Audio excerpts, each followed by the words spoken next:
And just like that, we are back. Eddie Paskal and Jesse Merrick here for Season 3. I can't believe it, Jesse, of the Raiders Training Camp podcast presented by SiriusXM. And we did the tease. We've talked about it upon further review. But today, as we record this, call it lunchtime on Wednesday, we, along with the Las Vegas Raiders, are officially back, my friend. We are back, man. I'm fired up. We were talking. It's just so nice to have guys out on the field playing football. I know they're not in pads yet, but, man, like, we are actually talking football. The season, I guess you can say, officially starts today. This is when all the work goes in. So I was fired up. I told you, I'm not a morning guy. I woke up before my alarm today. I was ready to roll. And we can lift the veil a little bit, right? Yeah. I texted you this morning at what, like 6:30? Something like that, Because listen, everyone knows I'm a morning guy, especially with the 3-month-old. Like, I'm not, not allowed to sleep for old Eddie Paskal. But I texted you at 6:30, immediate response. Right away. You weren't expecting a response. I was not. I will be 100% honest. I was like, I'll see him at 10 or whatever it is. But yeah, everyone's fired up. The guys on that field are fired up. Head coach Josh McDaniels, Dave Ziegler. The building here, you can sense it. You can feel that energy.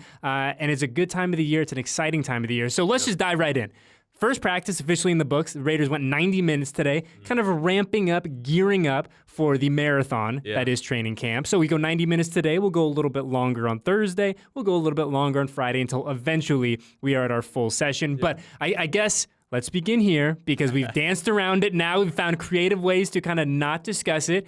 Jimmy G on the football field after much, I wouldn't say debate, but after much discussion, number 10 walked out there and did his thing. And I think we can all collectively take a sigh of relief and say, okay, he was here day one. Let's get to work. Yes, the first chance you get to see him in the silver and black, out there running around, throwing passes, it's a huge first step to be able to do that. And look, there's some rust. He was honest about that, but at the same time, too, man, it looked good. It didn't look like a guy that was in a brand new system. Obviously, he's not. He worked with Josh back in 2017. But, like, this is a guy that looked like a starting quarterback for your team, not some guy that was out there all over the place, everything crisp from drill to drill. I was impressed with what I saw out of him today, and obviously we'll dive into this a bit more, but the guys have nothing but great things to say about him anytime they talk about him. Maxx Crosby already loves the guy as well. Yes, and I think to your point, it looked the way that it should look, and it should have looked, and we'll talk about it, like you said, a little further on, but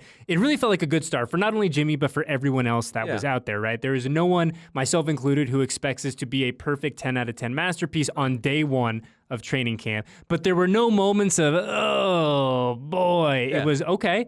Day one, we're knocking some of the rust off, and I think that Jimmy, in kind of that classic Jimmy G way, he was obviously asked about the health situation, and really to me, it kind of felt like he chuckled, laughed it off, and hit everyone with a very politically correct dance around. Relax. Yeah, really. I mean, he didn't spell it out for us, but that's exactly what it was. And, he said, look, they had a plan from day one. Nobody knows his body better than this guy, and obviously been working with the training staff to get himself back to this position. And he noted, look, he's still not, 100% in that sense, but they're bringing him along slowly, and this is the perfect time to do that. And watching him out there today didn't look like a guy that's dealing with anything, As you noted, clean, crisp. There was one pass today that Divine Diablo made a nice play on. Yes, I have that marked down as well. Yeah, Jimmy right away knew, like as soon as it left his hands, you could tell he was like, that's not where it's supposed to go. And then they corrected it. He walked over to Josh. It seemed like a good conversation from far away as we all become like body language experts, this time of year.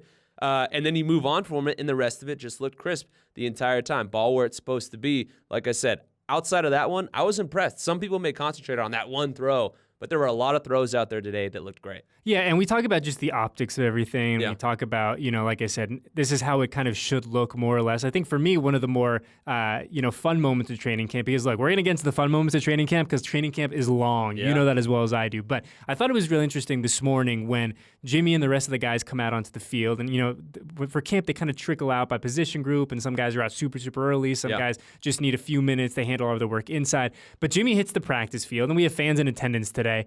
And the roar of Jimmy, and I thought that was pretty cool because we talk about this year, this season, this camp being new, being different in so many different ways. Jimmy has a lot to do with that. Jimmy is certainly not the only new addition to this team, but to kind of have that moment, that first time we talked about fans seeing him on the field doing his thing was pretty exciting. But he was not the only addition to the Raiders that was out there on the practice field today. Practice number 1, Marcus Peters rocking the number 24. Yeah, I like also out there, very fitting in number 24. before as well. But yeah, it was good to see him. I mean, I guess we'll get into this over the next couple, month or month and a half. But what do you think kind of top end that Marcus brings to this defense? Look, I mean, this is a guy, the experience speaks for itself. The interceptions, the way that he's turned the ball over, that's the first thing anyone and everyone talks about when they talk about Marcus Peters. And so on top of that, too, the attitude that he brings to your group, that cannot go without being talked about. Because, I mean, look, it's a group where there's some uncertainty back there in the secondary of what that group is going to look like,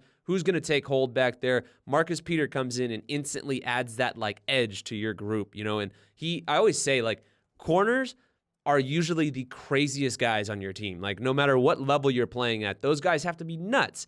And, he's a guy that just runs out there and plays like his hair's on fire all the time. And that's something that, permeates through the group. Nate Hobbs is another guy that plays that way. So, those two are going to feed off of themselves. And then as Duke Shelley and David Long Jr., Tyler Hall, Meek, Jacorian Bennett, as the rest of these guys all get together, start working together, they're going to feed off of that energy. But that veteran leadership back there in that group, that's widely, mostly younger guys, is going to go so far for this team. And a guy who also probably feels like he has something to prove as well, because he's had some down years since the knee injury a couple years ago. So obviously he wants to come in, get to work, and he loves this franchise as well. Another guy with Bay Area ties, grew up rooting for the Raiders. So you got to love having him in the mix back there. Yeah, I mean, real quick before we go to the numbers of Marcus Peters, right? An Oakland guy, a guy who has made it very clear that he has an affinity for the silver and black. Marshawn Lynch's cousin, so many different kind of connections to this organization, to this roster.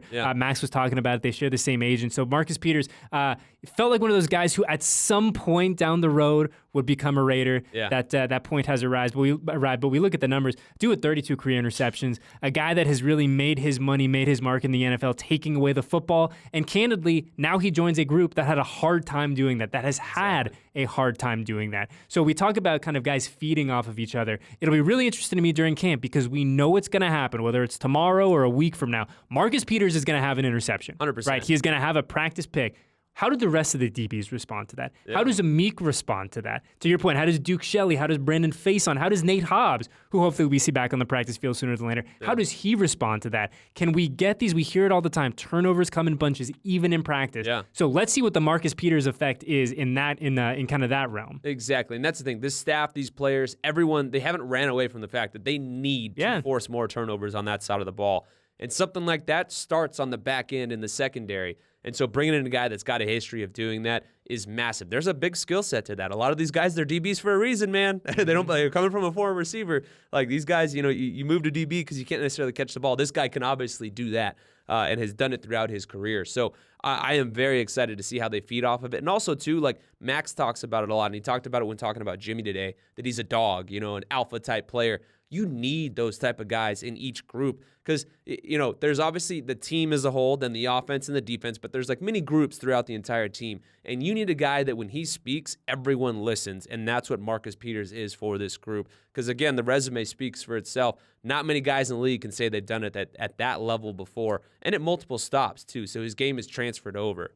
So I'm excited to see this man get to work as things really kind of start popping off. And a guy who, when I looked it up this morning, is only 30. Yeah. And I mean it in the best possible way. You think he's older than that because he's been making plays since, we're going on 7-8 years now. So a guy that you think is hey, man, maybe he's kind of approaching that back nine. This is a dude who's 30. He's not going to be 31 until the end of the regular season. Yeah. So a lot of kind of tread left on that tire. And to your point, a guy that when he speaks, the rest of these young DBs, these veteran DBs, everyone on this team is going to listen to Marcus Peters. When we look at kind of what we saw on the field today, Jesse, right? And I feel like we have to keep hammering this home. We're getting ready. We're getting warmed up, right? We're not going from 0 to 100 in the span of 90 minutes. But there were certainly a few highlights. We talked about that Divine Diablo play that he made. And I think that another one that we talk about the DBs, Amik Robertson, really nice kind of pass breakup towards the middle of practice there. And we talk about these DBs and how many questions that we have about this group. And we've talked about a lot where 2022, it seemed like you and I were asking about the offensive line every day. I feel like this year we're going to be asking about the DBs every day. Just kind of what did you see from the collective in terms of what we saw in a limited on-field portion of practice today? Good day from them, and Devontae even talked about today and was asked about some guys making plays on the ball, Meek being one of them, and you know how fired up they were and everything. And he even said, he's like, I love that. He loves to see that energy out of them, and it's on him to make sure they don't have something to celebrate out. And I thought it was great. He was like, I don't want to dog them too much and take their confidence away. Spoken like a typical alpha male. Yeah. So the battle back and forth between those guys and Devontae and that group is going to be huge. But also, again, you add in Hunter Renfrow into the mix in this receiving core, who's back now. I mean, to me, as I'm watching, I was sitting there, I was like, man, Hunter Renfrow is still that dude, still shifty, but very impressed with these DBs. And again, it's that competitive factor. A guy like Meek, this is a big training camp for him. So he's coming in with that chip, with that edge on his shoulder as well. And I mean, when you enter a season, I don't want to say uncertain. Uncertainty, I think, is a good word in the back end, just because we don't know what that group's going to look like. And I don't mean that by any lack of talent or anything, because it's a very talented group. So I think when you enter it with uncertainty, it's great to have a solid receiving core like the Raiders have to go and push those guys, because at the end of the camp, there shouldn't be any questions about what that group is, the DB room, and what they're going to look like. Yeah, I mean, I'll say it. Devontae Adams is the best the best wide receiver in the NFL. So when Meek and Brandon and Nate Hobbs and all these guys get to week 1, week 4, there's not going to be anyone lining up across from them that they're like, ooh, boy, I don't know if I've seen someone quite like this before. And certainly everyone has their own little flavor, and you have your big physical your big physical wide receivers. You have your speedster wide receivers. You have your shifty Hunter Renfrow types. But in terms of like A to Z, what do you bring full package? It doesn't get any better than Devontae Adams. It really doesn't. And so definitely a lot of good work is going to come out of all of this. As I was watching that group today, again, it's kind of tough. We'll get more looks at these guys as the season goes on, because the defense is a little further down the field from where we're watching things from. But another guy that I was really curious to see was Jacorian Bennett. I only was able to be here for one practice out throughout OTAs because of the Golden Knights, so I was obviously on that coverage. So now being able to see some of these guys for the first time, Jacorian Bennett was one that I was really looking forward to getting eyes on and watching him out there and run around. He's a guy at 5'11", 195 that I expected to look on the smaller end. Not that 5'11" is tiny by any means, but I expected him to kind of look smaller. But the guy looks thick. He looks rangy, just bigger than I expected him to be, and looked comfortable out there too. Real smooth in and out of his breaks, running, gliding. There's something to be said about gliding. Even Jimmy talked about it with Devontae today, that it just looks so effortless. These guys that they're running so fast, and it looks like they're not even running full speed. And that was kind of what I got out of Jacorian Bennett today. So again, excited to see him in the mix with that.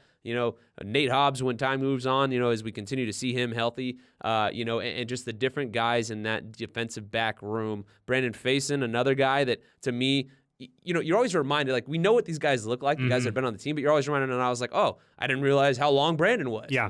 Other guys, you start seeing it out there, and you're like, okay, cool, and you can see the tools that they'll have to work with in their bag. But I cannot wait for our first look at, like, one-on-ones. That's my favorite time. I've talked about it all the time. Those are going to be the ones where you really see what these guys got, and that's where the competitive juices really get flowing between those groups. Yeah, and just real quick on Brandon Faison, you talk about it, and it feels like, not in a bad way, kind of a forgotten man in that 100%. DB room. And this is a guy who, his first tour of duty with the Silver and Black, people forget, he was really, really good. He was really productive. Yeah. A guy that joined mid-season, let's not forget, he was on the rival Chargers. Yeah. They part ways with him, and he gets in his car and drives across the desert, right? And then when he got to Las Vegas, he played a really, really good brand of football. Yeah. So a forgotten man a little bit, and I understand he doesn't have the flashiest name. He's not going to have some of those huge, big highlight reel type plays, but a really quality NFL DB. So I think he's a guy, as crazy as it sounds, keep an eye on him flying under the radar for the next 4, 5, 6 weeks. 100%. And look, we talk about the addition of Marcus Peters. Now, we all know this guy comes in as the guy that, like, Marcus Peters ain't going to come in and not be the starter, right? Pick a side, dude. Exactly. Which one you want? Yeah, which one you want. So there's a lot of guys competing for not very many opportunities. So that's going to kick that competitiveness factor through the roof. And like you noted, I mean, we forget about a guy like Brandon Faison. We've got Duke Shelley coming to the mix. We've got David Long Jr. Let's not forget about Tyler Hall. I mean, there's so many guys in here, that are interesting different pieces in this secondary that have a lot to offer. So, like, I was talking about it, just thinking about it to myself, the offensive line all of a sudden has all kinds of depth. The corner room as well, and adding Marcus Peters. There's some depth there that is going to be quality. And like we always say, that's going to be counted on at some point. You hope it never is. But, man, it's good to have good players back there. You know, an interesting wrinkle that you and I were talking about at practice, too, the coaching staff is going to get a really long time to take a look at these guys. There's now only that single roster reduction day, right? So we're not, gone are the days of 90 to 70 to 55. This is one big roster reduction. And certainly teams, and I'm sure the Raiders will do this too, as you kind of get through your process and you understand, hey, maybe this guy isn't a great fit for what we want. I don't know if the Raiders will carry 90 guys on the roster until that final cut down to 53. But the point is this. A lot of these guys aren't going anywhere, right? So you're gonna, if you're the staff, you're gonna get an extended look at them. You're gonna really be able to figure out how they fit in different roles, right? Because you got 2 base corners, right? I mean, really 3 of the bit, because you're gonna have a guy on the inside. But you got 2 base corners. But who's gonna be your 4th guy in? Who's going to be your 5th guy in? Yeah. Those are the questions that we're going to figure out over the next month and change. And to your point, I think one-on-ones will be a great place to really start that conversation. But it's going to be a blast. And as we keep saying, Raiders are warming up. Will we get one-on-ones tomorrow? Who knows? Maybe, possibly. Time will tell. Baby steps. Yeah, Day one. Steps. Yeah. Baby steps. Someone who came in with 0 baby steps today was friend of the program, Maxx Crosby. Yeah. Hits the, obviously does his thing on the practice field for the full 90, heads over to the podium. And I was thinking about this today, Jesse, when he was up there and he was talking. And I keep thinking about the young rookie Maxx Crosby in Oakland to the Maxx Crosby that we see now. The Maxx Crosby that stepped to the podium today is an unquestioned big dog alpha, all-pro, one of the best handful of guys at his job in the world. And it's just been such a cool kind of journey to see him kind of get from where he started to where he is now. But one thing that I'd circled when I was listening to him was he talks about his process, right? And he talks about how there's really no balance in that process and you have to be all in. Yeah. And I would have to imagine that if you're the rest of the D linemen in that room, you're like, well, I guess here we go, buckle up, because if the lead dog is acting like this, that's how we got to act too. Yeah, if you're not ready, you better get ready. Yeah. Maxx Crosby will let you know if you are not. This guy, I believe he started his off-season training program 2 weeks early. I think the date on that was January 30th. Yes, I had it as January 31st, and I apologize to Maxx Crosby because I shorted him a day. Yeah, I mean, this man has been putting in work for a very long time. Obviously, it's showing. And he said, too, look, you feel it out there on the field. And the standard, he said, has already been set, for this group. They ran after practice as well. Like, these guys, and also, too, are trying to be a more cohesive unit maybe than they have been in previous seasons. Maxx has noted it. Other guys have said maybe that wasn't quite there last year where they did have it about 2 years ago. So they're trying to build that now a lot more, do things off the field together, but also putting in that work on the field as well. How many teams around the league, I'm curious, are actually running after practice day one? You know what I mean? So I would imagine not many. And so Maxx is leading the charge for that group. So you love to see that. Also, you talked about the mindset that this guy has. I mean, nobody can question this man's work ethic. He hopped into a freaking cage and sparred Sean Strickland, who is a savage in MMA world. I mean, look, if you guys haven't seen it, you got to go look for some Sean Strickland sparring videos. Some people might be like, oh, I'm sure he took it easy on Maxx. Sean Strickland does not care who you are. If you spar him, he is going to hurt you. He has said that. He has shown it on video. So I guarantee you he landed some shots on Maxx. On Max's way out, he was like, ask Sean if I landed any shots. Yeah. So I'm sure Maxx had it either. He's got that reach, man. Yeah. He can do it. He's got the Condor wingspan. 100%. But I was thinking about this too, Jesse, where it's so interesting now where we look at the 2023 Raiders. And again, let's pump the brakes. It's day one. I get it. But the hype machine is in full effect. Like, it's hard not to come into this building. It's hard not to go to the practice field and feel that energy, feel that excitement. In many ways, this is the first day of school. It's Christmas. It's whatever kind of holiday means a lot to you. Yeah. It doesn't get any better than today. Well, maybe week one. Maybe the home opener. Maybe that. But all the same, it's a hype time of year. And I was just thinking that we heard from Jimmy. We heard from Jimmy G, alpha. Yeah. We heard from Devontae Adams, alpha. Yep. We heard from Maxx Crosby, alpha. You have legit big dog locker room presences in this building now. You have guys that are undisputed, best at their craft, know what they're doing, guys who have won football games, guys who you look at any statistical metric are really, really good. And it's just interesting now to kind of feel that, and I'll be really interested to see kind of as we progress through the season, what having some of those big Marcus Peters, another guy, what these big personalities are going to do in kind of identifying and shaping this team. 100%. We also talked to Marcus Epps today as well, and he's a guy that, like, you always get a sense of, the team behind the scenes who they think are going to kind of be those guys on who talks, early on in the season. And clearly Marcus is a guy that's come in and gotten the respect of his teammates as well, as commanded it back there after coming over from Philly. So he's another guy I'm curious to see mixed in with those groups, the leadership group there as we continue to go on. And that's the great thing about camp is you see those leaders kind of take charge and lead the entire group, but there's always guys in each different position group that continue to pop up and stuff like that.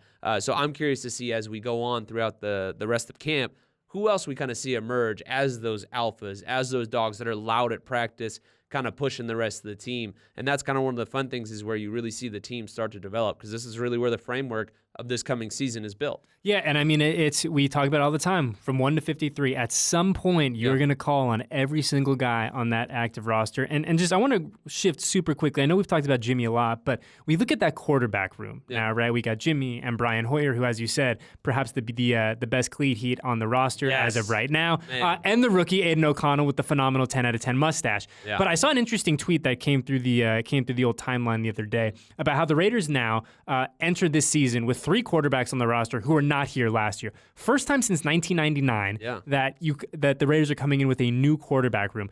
Does it mean a lot? Does it mean a little? Is it just a fun statistical kind of anomaly? Like, what do you think? Yeah, I think on most teams it would, but in this situation, I don't think it really does as much, because you have a guy in Jimmy G who's worked with Josh McDaniels. He's been in this system. Obviously, that was back in 2017. It's 2023. That's a handful of years. But Brian Hoyer also spent time in this offense as well. He is comfortable with Jimmy. He's worked with Jimmy before, too. So, there's that comfortability factor. Mm-hmm. And it's also not a new coaching staff now either. This is their second year. They're more comfortable.